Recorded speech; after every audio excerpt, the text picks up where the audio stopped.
Hi, this is Pam from Woodcamper Crafts, and today I'm going to teach you the Whistler stitch. This is the stitch I use in my Whistler cowl. As you can see, the stitch creates this really beautiful texture. So I created the cowl a while ago and posted the video, and I asked anybody if they were familiar with this stitch. I just came up with it by trial and error. So almost a year later and 1,000 views, and nobody has commented on the stitch. So I think it's about time I name it, and I'm going to name it the Whistler stitch after the Whistler cowl, which is also named after Whistler Mountain in beautiful British Columbia, Canada. So let's get started. So the Whistler stitch is worked in rows. It's a combination of 2 stitches. So you'll have to do a row of half double crochet, and then I'll show you the next row, which is a modified version of a half double crochet 2 together. So I'm using my Whistler cowl as an example. I've just done a row of half double crochets. I have 30 in total, and I'm ready to start the next row. At the end of every row, I'm going to start by chaining 1. So yarn over and pull through. So I've chained 1, and I will then turn my work. So as I said before, we're only using 2 stitches. So the first stitch is the row of half double crochets. So in this row, we're going to use a modification of the half double crochet 2 together. So a half double crochet 2 together is normally a decrease stitch, where you'll work in 1 stitch. So you'd work in 1 stitch, and then you would work in the next stitch and join those 2 stitches together.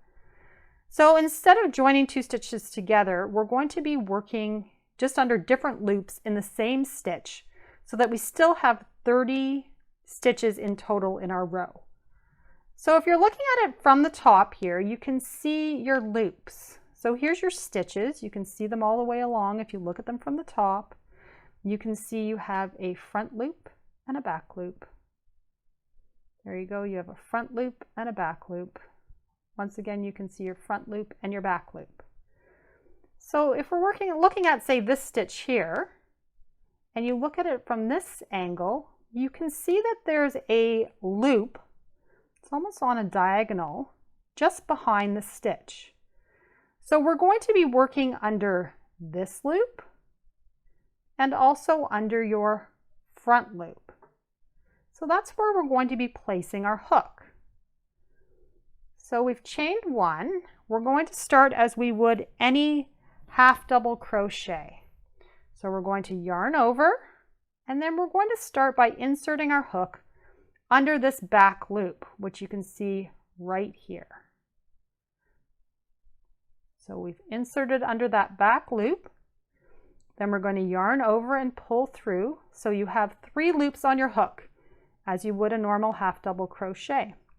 So we're going to start as you would your half double crochet 2 together. So yarn over again, and then we're going to be working under just that front loop.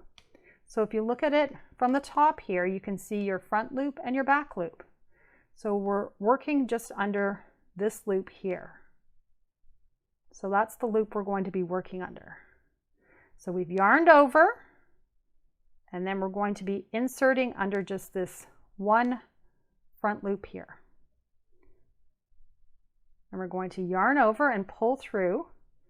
So we have 5 loops on our hook, and we're going to yarn over and pull through all 5 loops to complete the stitch.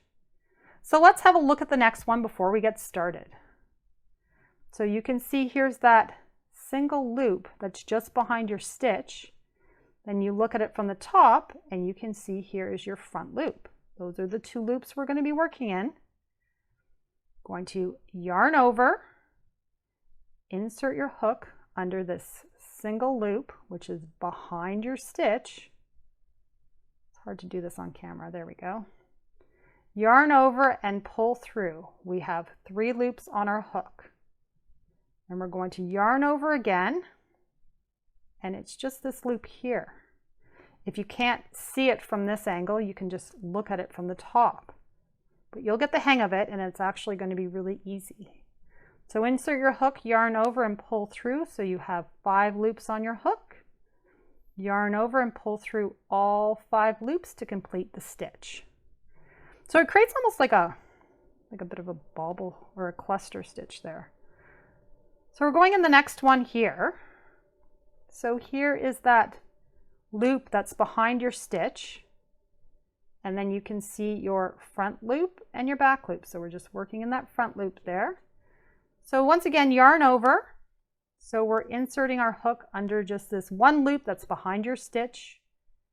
Yarn over and pull through. You have 3 loops on your hook. Yarn over. Insert your hook just under that front loop. And then yarn over and pull through. So you have 5 loops on your hook, yarn over, and pull through all 5.